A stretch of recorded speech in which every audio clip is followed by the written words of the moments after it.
Go ahead and turn to Ecclesiastes 3.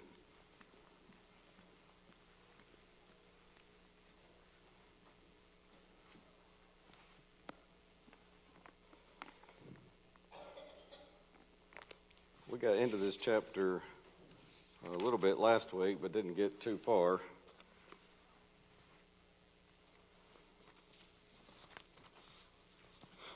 And I think I've said this several times before. I'll say it again. I have really, already, we're still not that far into the book, but boy, I've really been blessed by this study. It's just one of those really practical studies. It's a book that I think probably it's my first time teaching it. It probably doesn't get as much study as it ought to, because sometimes people feel it's kind of depressing or pessimistic. Some people even view it as fatalistic. But there's really good material in here dealing with the question, and even beyond that questions, but especially the main question that people struggle with and have struggled with for all time. What is the real meaning? What is the real purpose of life? I say that again just to make this point. I've really wrestled with this, and I'll throw it out to the class. Sometimes I don't get much feedback, and so I have to just make a decision on my own, but I at least like to give the opportunity.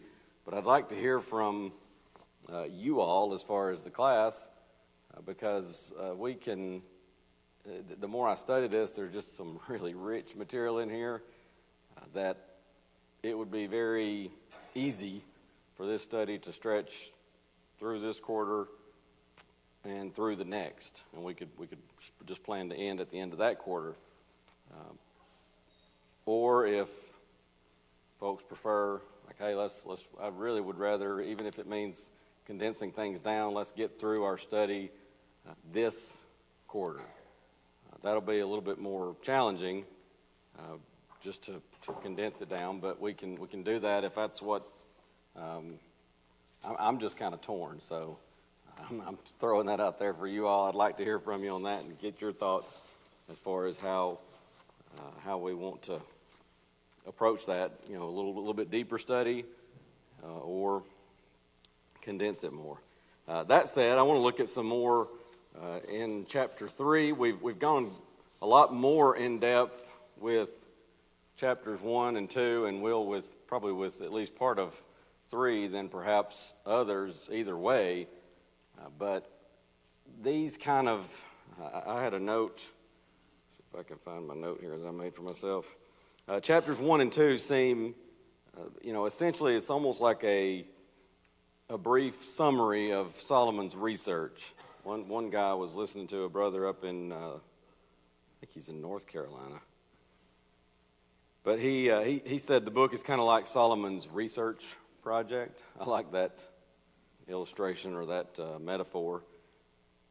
He's seeking to find purpose in life, and you see that in chapter 2, verse 3. I sought in mine heart to give myself unto wine, yet acquainting mine heart with wisdom, to lay hold on folly, till I might see what was that good for the sons of men which they should do under the heaven all the days of their life. And really even 1:3 goes with that as well.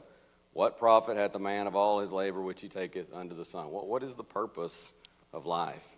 And so the book is like an account of his quest.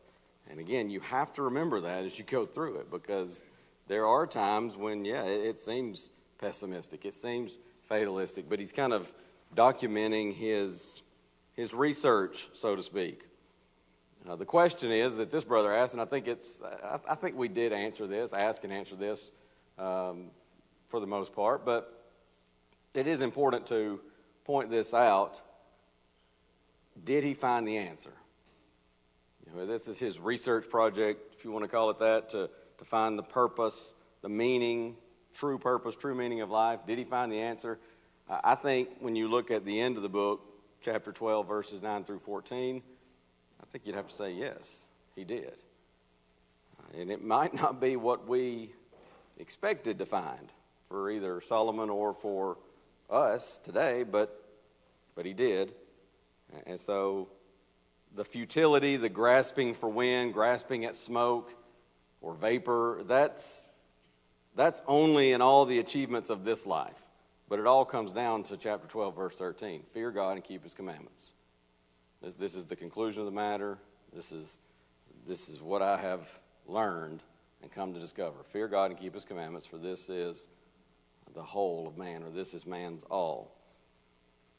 But chapters 1 and 2 seem to be basically like a brief summary of this research. And when you get to chapter 3 and the following chapters, it seems like he's kind of unpacking some of his observations along the way of this research project. And, you know, if there were anything fulfilling about this life itself, or a way to find true meaning, purpose in just this life itself, then Solomon surely would have found that, right? If anybody would have. I mean, if somebody might say, well, I'm just broke as a joke. I'm poor, and so yeah, my life doesn't have much meaning. But man, if I had money, if you just gave me enough money to buy what I need and the things that I want, then I would be truly happy. My life would have purpose and meaning. Well, Solomon had all that money. If I could just have this, if I could just have that, well, Solomon had access to those things. So, if anybody could have found meaning just within this life, it would have been Solomon. But he concludes that pleasures are ultimately without pleasure. And in other words, there's no amount of wealth, and we'll see a statement along these lines in chapter 5 when we get there. There's no amount of wealth that can satisfy or quench desire, greed. We sometimes talk about no matter how much money a person has, if you're not careful with it, if you don't have some kind of sense with it, you can blow any amount of money. Somebody may say, I'm going to give you this many millions of dollars a year. In fact, you see it all the time with athletes, movie stars, rock stars. A lot of times they make just tremendous, ridiculous amounts of money. And sometimes, realizing, especially in the realm of athletics, that there's coming a time when the guy who is just, he is legendary in his talent and ability, but it's just the natural progress of life that he's eventually the body begins to break down, you begin to slow down, and now he's just trying to get a spot on the roster, and next thing you know, before too long, some decide they're going to quit on their terms and they go ahead and retire a little earlier. Some hang on and even sometimes perform at a high level on into beyond what might be normal. But eventually they're going to be out of that. Well, what do they do with all that money? Sometimes they just continue to spend, and sometimes they're broke very quickly.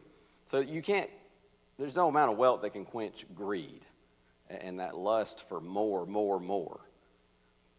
Even work, as noble as it is, and it is a noble thing, it frustrates us when we realize its fruitlessness. That's what he gets to toward the end of chapter 2, because you say, well, why? How can we say work is fruitless? Well, in the sense of, as Solomon points out at the end of chapter 2, we're just going to die eventually and leave it to others. So again, you can sort of see why it feels like this pessimistic, like throw your hands up in despair.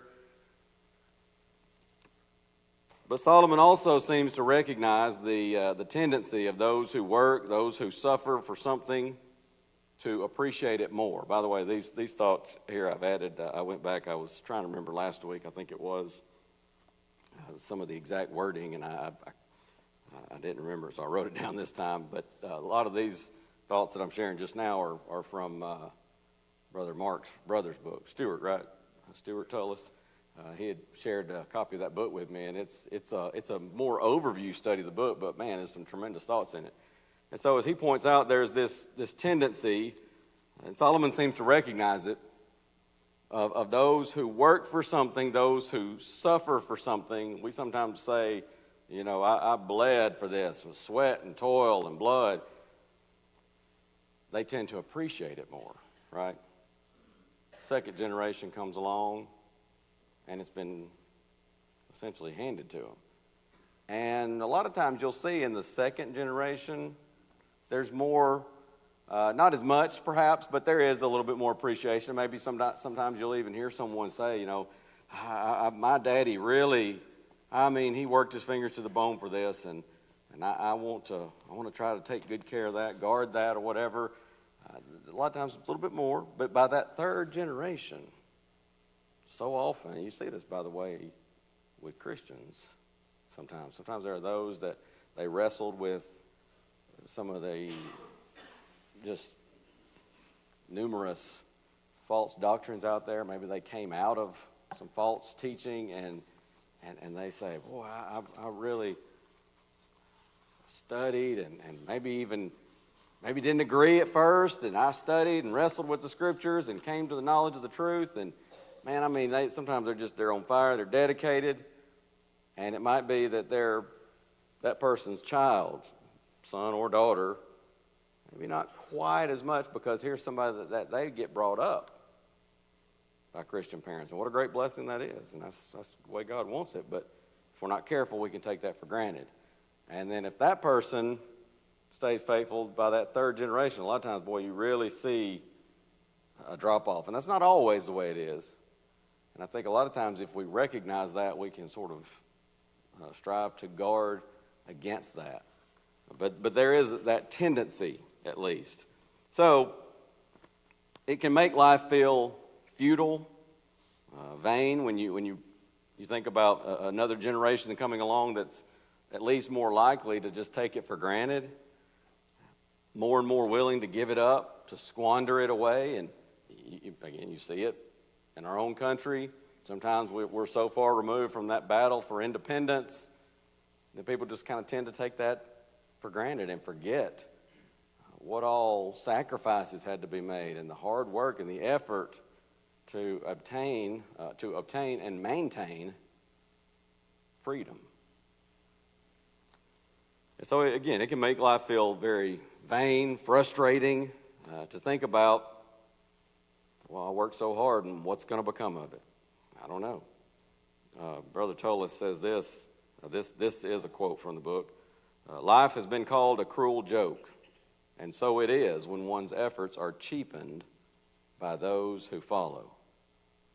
Yet, Solomon will continue to try to solve this riddle of life's meaning, life's purpose, and you start to see, especially when you get to chapter 3, you start to see piece by piece, this puzzle begins to take shape. And, you know, we've all, I dare say all of us, have put together a puzzle at some point. And, you know, at first it may seem like, well, what is this? And sometimes even you've got to look at that picture on the box trying to figure out where a piece goes or something, and you need some kind of a guide. And I've heard illustrations before where Scripture for mankind, that's the box we're looking at. That's our guide. You want to know, well, where do I put this piece? Where do I put that piece? You can't just try to force it somewhere, because it's not going to form the designed picture if you do that. So sometimes we're looking at the box. But even then, we're looking at it, and maybe you look at what little you got done, you look at the box, you're like, boy, I'm not seeing this come together. But piece by piece, it starts to make sense. So it's starting to take shape in chapter 3, and you'll see more and more of that as you go through the book. And of course, he'll conclude at the end. Here's the big picture. Fear God and keep his commandments, for this is man's all, or this is the whole of man. And though that's his conclusion, chapter 3 does seem to offer us a little bit of a glimpse at this light at the end of the tunnel. I mean, if you recall, at the end of chapter 2, it got pretty dark at the end of chapter 2. Now you're starting to see a little light at the end of the tunnel. So that brings us to chapter 3. These first 8 verses, God's providential workings that show he is sovereign. He's in control. And this, again, will ultimately lead us to the conclusion of chapter 12, verses 9 through 14. And then you'll see in verses 9 through 22 of this chapter the practical implications of those first 8 verses. A time for this, a time for that, a season for this, a season for that, purpose, time and purpose for everything under heaven. And so, again, he's going to seem to kind of unpack those observations of the first 8 verses. And so I some of that coming from Brother Tullis's book, some of that from the brother I was listening to, his class, the brother up in the Carolinas. I just went blank on his name. Larry Fife, I think, is... for some reason, I'm doubting myself on the first name. Did I see you nodding, Mark? Do you recognize that name? I think it's Larry Fife. I don't know why I'm doubting myself on the name, but anyways, good material that he's got. So I was looking for. Get back to chapter 3 here. I was seeing if I got all my notes that I wanted to mention here.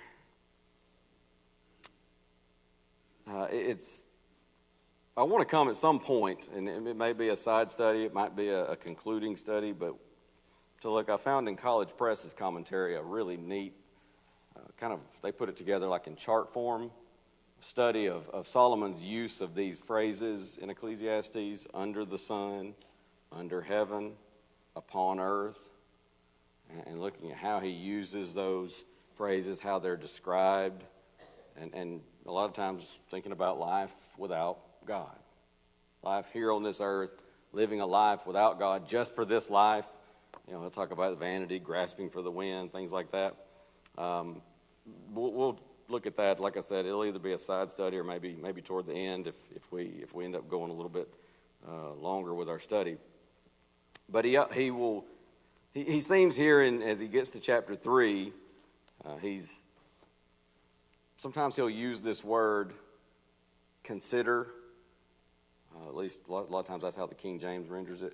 Consider or considering, something like that. I'll give you an example. What is this? 6, 7. Yeah. 7, 13, and 14. Left side there of New King James. Consider the work of God. For who can make straight what he has made crooked? In the day of prosperity be joyful, but in the day of adversity consider. Surely God has appointed the one as well as the other, so that man can find out nothing that will come after him. This is one of several times. It's used a couple times in 3 times in chapter 4, again chapter 5, chapter 9 as well. We'll see those when we come to them, but it's a word that indicates reflecting upon something that is profound and something that is a deeper type subject. And this is after he's experienced, tried something. He'll sometimes say, consider, or I considered. Sometimes he'll urge the reader to consider. But here in chapter 3, it seems like he's turning to reflect upon some more profound spiritual matters. So we looked at the first 8 verses last week, and we talked about kind of some of the details of what these things are referring to. Here I want to, before we get into the next verses, just consider those in terms of some more general thoughts, just looking at those first 8 verses.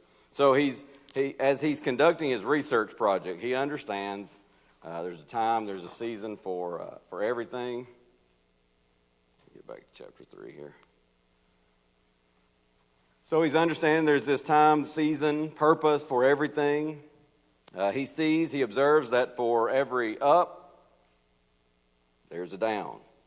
For every mountaintop, there is a valley. We've talked some about that in some of our sermon series this year on the valleys of life. Every mountaintop, there's a valley. Every up, there's a down, and so on. And this is not a throw your hands up in despair kind of argument that he's trying to make. That's not the point. He's saying, in fact, quite the opposite, I think, when you look at the big picture of the book. He's saying, view life optimistically. And somebody might hear that and say, hang on, Chad. I've been reading this book, and optimism is not the word that comes to mind. But big picture.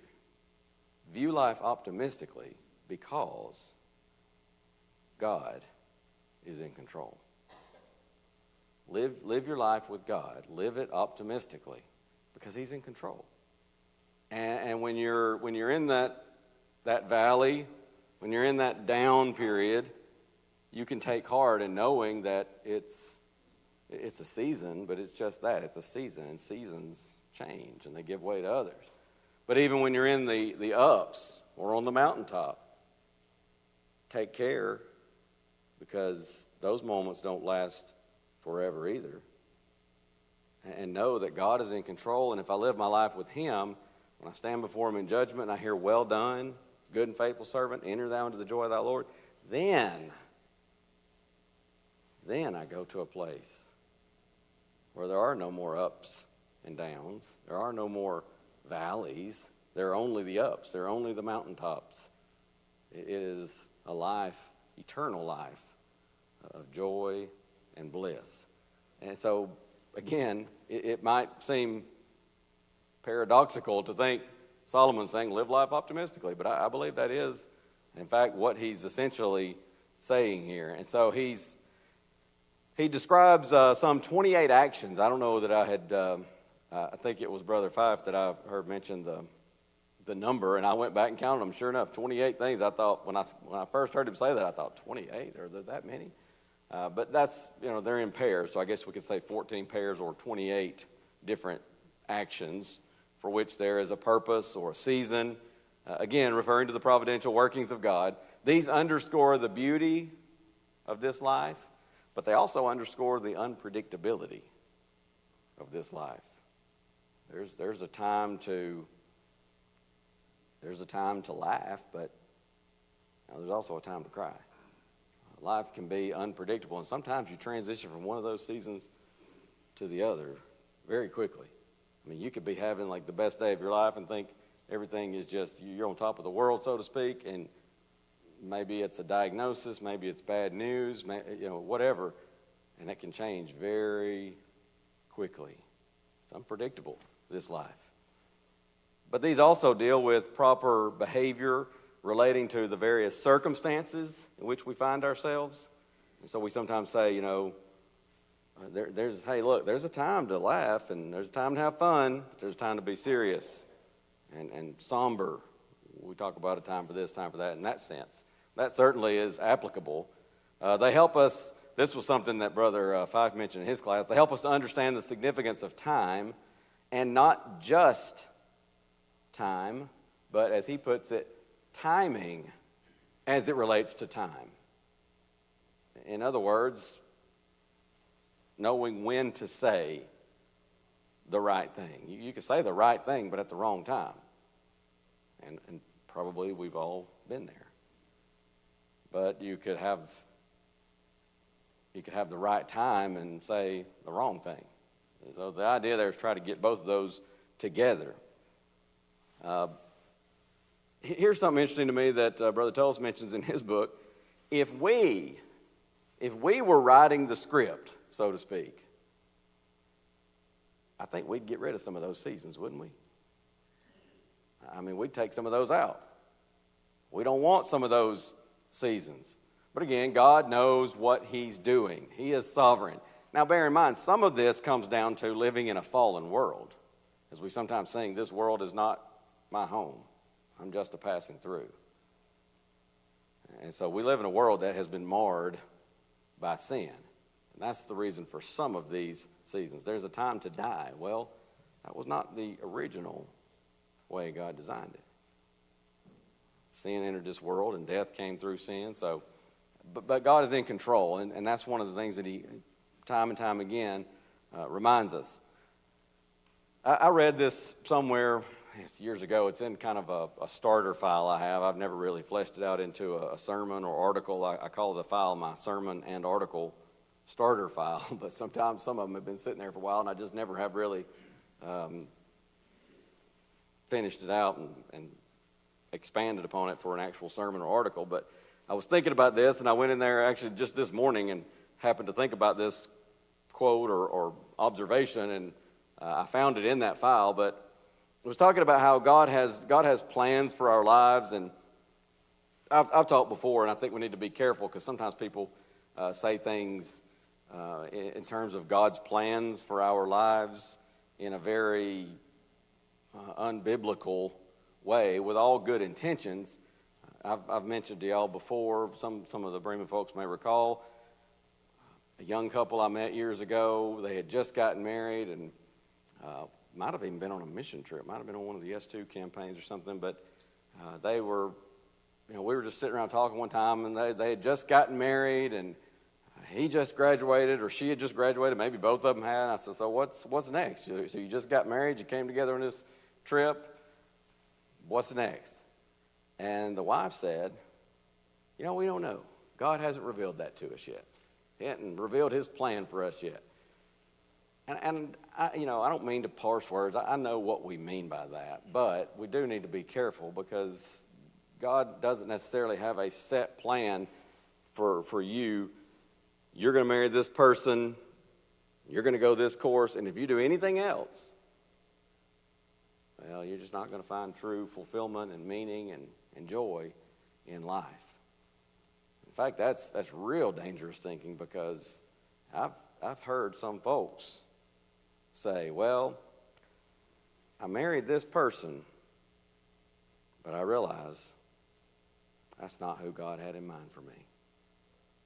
And so we split up. And now I found this one. And she, or he, as the case may be, that's the one God meant for me.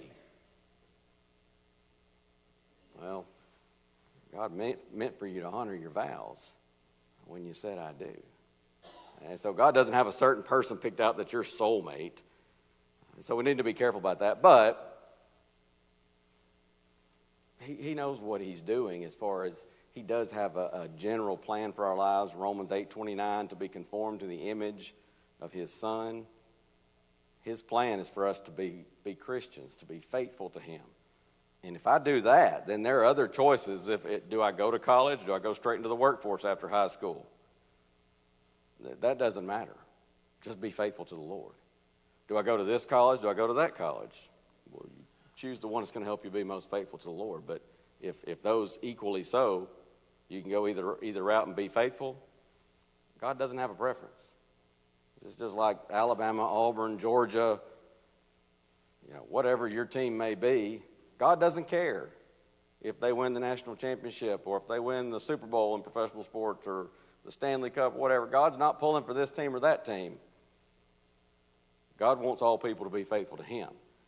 And so we do need to understand that. But what I was reading, this one observation, this one fellow, and I didn't have a source on this, or I'd give credit. But he said, God does have some plans in store for us.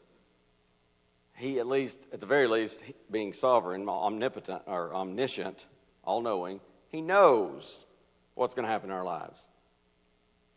But he's not going to tell you everything that's happening in your life. And while our temptation might be to sort of go, well, that's rude. Why would he not just tell us? And the fellow's answer was this, and this is the quote I kind of wanted to, or at least paraphrase of the quote that I want to center in on. He says, because the good, make sure I get this right. He says the really bad things, if he told you probably couldn't handle it. I mean, if God told you, you think about any given person, any one of us. Think about you might have one day that stands out. It might be a few different occasions. Do you think that was one of the worst days of my life? What if God had told you a year, 5 years, 10 years previous? Man, here you are, you're 10 years old, mom's throwing you this awesome birthday party, your friends are over, you're just having the time of your life, hanging out with your friends, and God says, hey, I want you to know that 10 years from now, there's something coming. It's going to be on, November 2nd of 2025, this will happen. I mean, just awful, tragic, heartbreaking. How would you live your life after that? It might even be that every time that anything good happens, you think, well, man, this is wonderful. Oh, but that one day is coming. Man, we're down to 5 years now, down to 1 year, down to... He said the really bad things in life, we probably couldn't handle it if God tells us this is what's going to happen. And he said the really good things, if God told us, we'd probably just mess it up. I think there's a lot of truth in that. So God doesn't always tell us all the details, So he says, you follow me, serve me faithfully. This section, somebody mentioned it to me, I think it was last week, and Stuart Tullis mentions it in his book as well. This section of Ecclesiastes 3, these first 8 verses, it's hard to read it and not be reminded of the old song by the Byrds. And I did a little research. I didn't write the guy's name down. There was actually a different guy that wrote the song in 1959. Some group I'd never even heard of did a version of it in 62, but what we all remember is the hit single by the Byrds, which was from 1965. Turn, Turn was the name of the song, but sometimes people call it To Everything There Is a Season. But it was written, obviously based off this section of Ecclesiastes, and it's a very catchy tune. And Solomon's words in verses 1 through 8, Stuart says this in his book, they tend to stick in the mind like the tune of that song. I mean, if you ever get that song in your head, it's catchy and it's hard to get out. And any song can be like that, right? Sometimes even a song we don't like. Maybe you hear it and you're just like, oh, I'm just so sick of that song. Maybe it's been played so many times on the radio, or maybe I just don't like it. And sometimes it gets in our head and how many of us have found ourselves going, I wish I could get that song out of my head. Maybe I've even gone before and listened to a song that I like, that I really like, to see if I can get that in my head. And sometimes it's almost like your subconscious is working against you. You can't seem to get that thing out of your head. But that's kind of what you get reminded of here in verses 1 through 8. Like this, Solomon has this song playing in his head that he just can't get out. There's a time, a season for every purpose under heaven. The grieving ones are assured of better days ahead, but even those on top of the world, well, there it is. Turn, turn. A season for everything. Jimmy was talking to me, Brother Jimmy Adams was talking to me after class last week, and we were kind of talking about this, and it's interesting because we plan our lives, you and I do, people, we plan our lives based on the ups, not the downs, right? Nobody plans their lives based on the down periods. And that's normal, but if we're not careful, it leaves us ill prepared for the valleys. And that's what stands out to me from what Jimmy was saying is, and he kind of said this in so many words, but nobody has a to-do list for today, or maybe you're going into the office Monday, or you're going to work Monday, and you got all these things that you need to accomplish. And I dare say nobody's to-do list has miss the deadline for this major project. But it happens sometimes, right? Maybe things that it might not even be within your control. It may be that you just kind of got distracted, and all of a sudden, oops, maybe you just forgot that, today's that deadline, you miss it, and now you're in trouble, or you're scrambling to try to keep that client, or whatever it might be. But nobody has that on their to-do list. Make sure you miss that deadline. Nobody has get into an accident on the way to work on their to-do list. Go to the doctor and receive that cancer diagnosis. That's not on our to-do list. We plan life around the up times, but the downs, the valleys, are as much a part of life as the mountaintops. And we would do well to realize that and prepare ourselves for it. And again, it's not meant to reflect some kind of pessimistic view, but it's just a reality of life. And so the context of each of these 28 actions is to consider God and the proper response, the proper action in each of those situations. But I think it was Brother Fife maybe that mentions this over and over again. God is the constant. We sometimes talk about equations, and there are variables and there are constants. God is the constant. He's the overarching, omnipresent, sovereign. He always knows what is going on, and he always is in control. He's not, the illustration of some of the Greek gods. And I was trying to think, it seems like I read this in a book one time. When I was probably junior high, maybe high school age, I got real into Greek mythology. And I enjoyed reading some of the stories, fanciful stories about some of these Greek gods, little g gods. And and the mythology associated with that. But sometimes you'd have Zeus, who was kind of the chief of the gods, supposedly, and he's essentially almost, in fact, I think I read it in one of the books that I read, like where he's like throwing thunderbolts at people. He's hindering their path or trying to control them in some way or another, and he's just basically doing things to them. Well, the Bible tells us that God is not just trying to hurt us and doing bad things to us. Sometimes bad things happen because of our own choices. Sometimes bad things happen because of somebody else's choice. Think how often children, innocent, pure, precious children, suffer because of the sinful choices of adults. Sometimes we suffer because of a previous generation. Just look at some of these places in the world where there's been civil war going on for a generation or more, or you have these overlords that kind of control things and such as that, and you may have a generation that suffers because of sinful actions and choices of a previous generation. Now, that kind of works both ways, though, doesn't it? Because we enjoy blessings today, like we can sit in a building that's climate controlled. We can get internet access, even wirelessly. Well, I didn't do that. I can't say, boy, I'm enjoying this Wi-Fi on my phone because, I worked hard for it. I spent a lot of time researching that, and no, that doesn't track. We're blessed by discoveries and hard work and research of a previous generation. And so it's not that God's just doing this to us, but he's saying God is in control. He knows all the times, all the seasons in this fallen world, even when you and I do not. I may not know, I may not understand, but I know there is someone who does. It's the God of heaven and earth. He knows what's going on. We can learn, we can do better in future circumstances, but God knows all. And here is something from Stuart's book. Mark, I thought this was pretty awesome. Anybody my age can relate to this, and maybe even those a little older, a little younger. But there was a movie that came out. I meant to look up the year on this, but it was probably I was about junior high age, maybe what we would say now middle school, maybe even elementary school. But The Karate Kid. Most of us remember The Karate Kid.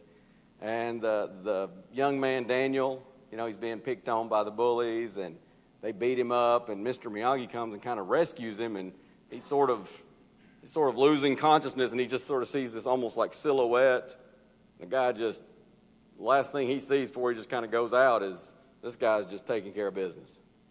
Even with these young guys with their, martial arts, he just handles them.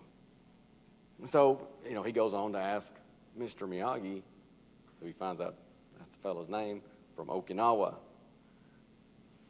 Hey, Mr. Miyagi, I want you to teach me some martial arts so I can defend myself. Do you remember what then transpired? Do you know, Billy? If you haven't watched The Karate Kid, we can't be friends anymore. Okay.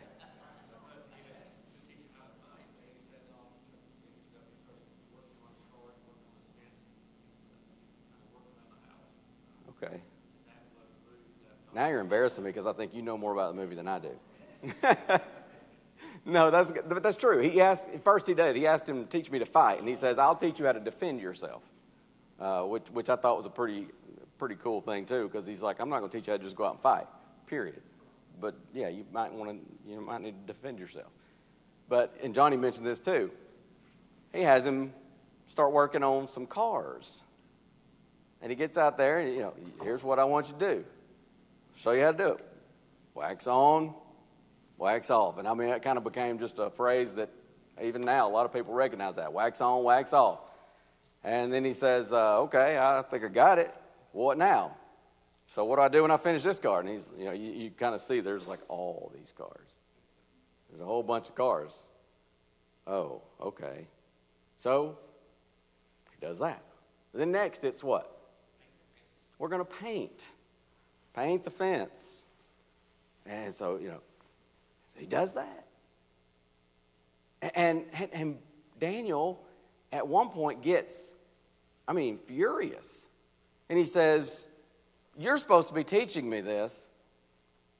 But in so many words, he says, all you're really doing is using me for slave labor. You've just turned me into somebody to do all your chores for free. And that's how he felt. And finally, I think it's actually in that moment, spoiler alert, that he starts talking to him and tells him, show me wax on, wax off. He kind of argues. He says, just show me. And he's blocking, he's blocking moves and things like that. Show me, paint the fence. And he goes up and he's using it to block. And there's that whole scene where it's like, even as a viewer, I remember, man, as a kid, and I was like, oh, that's so cool. That's awesome. He's showing him and now it's all coming together and he understands. Oh, it's not just, he's just trying to get me to, polish up all his cars, to paint all this different stuff. There's a purpose. There's a purpose in that. And, man, that's powerful because like the young man in that movie, our conclusions in this life are based upon limited knowledge. You see, God sees the big picture. He knows what he's doing. Even the things that, it may not be that God did that to us, but because I live in a fallen world, and here's the beauty of it, even when I do it to myself, God can still see the big picture and how he can use that for our good, for our betterment, for our blessing. And so to conclude that I can know or learn all that there is to know just from the observations in the physical world, that is a foolish thing. That's a grave mistake. It's a grave fallacy to make. And so we still see this today as we grow in life, especially as we gain wisdom, we understand there's a time to speak, time to keep silent. There's a time to get, a time to release, to loose. There's a time to weep, time to laugh, and so on.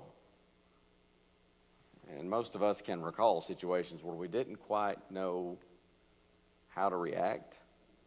Maybe that there was somebody who was grieving. Maybe they're discouraged with illness or whatever it might be, and maybe you just sit there and you say, I just didn't know what to say. And we often also point out, by the way, that sometimes the best thing we can do is sit there and not say anything and be there. I've heard, first I can recall hearing, say it was Curtis Cates who taught us wisdom literature in preaching school, talking about Job and his 3 friends. You recall they came and they sat with him for 7 days. And they almost didn't even recognize Job. He was in such bad shape at that point. They sat with him 7 days. They didn't say a word. You know when they went astray? When they started talking. And at the end of the book, God's going to tell those friends, you go to Job and ask him to offer sacrifice for you because you have said things about me that are not accurate, not true. But they were a comfort to Job. They were a help to Job until they started talking. So sometimes the best thing we can do is not say anything, but there is a time to speak and a time to keep silent.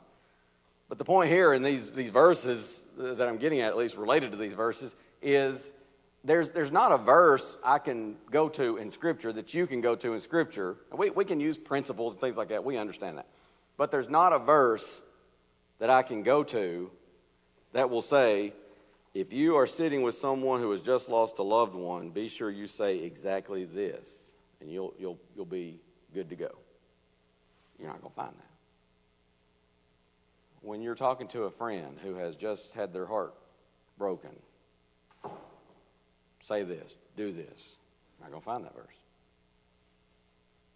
When you yourself are dealing with this, it's not necessarily, again, there are principles. We can draw on those, but that sometimes we feel maybe even frustrated because I don't know what to do, what to say. But again, keep the conclusion in mind, chapter 12, verses 13 and 14. We can use God's revealed will, its principles, to guide us in the best way. And that's his point over and over and over again. And I had another related, I know we're getting close on time, but there it is. A summary thought from chapters 2 and 3 that I'll just save that for next week. But so much of Ecclesiastes, you may have already noticed here, is dealing with the age-old question of why is there evil, pain, suffering in our world? A lot of that is dealt with, and we can talk about that a little bit, God willing, next week, and then pick up further with verses 9 through the rest of chapter 3. But man, great stuff here in the book of Ecclesiastes. But don't ever forget, God is in control. Fear God, keep his commandments. That is the whole of man. Thank y'all. We'll have a short break before worship.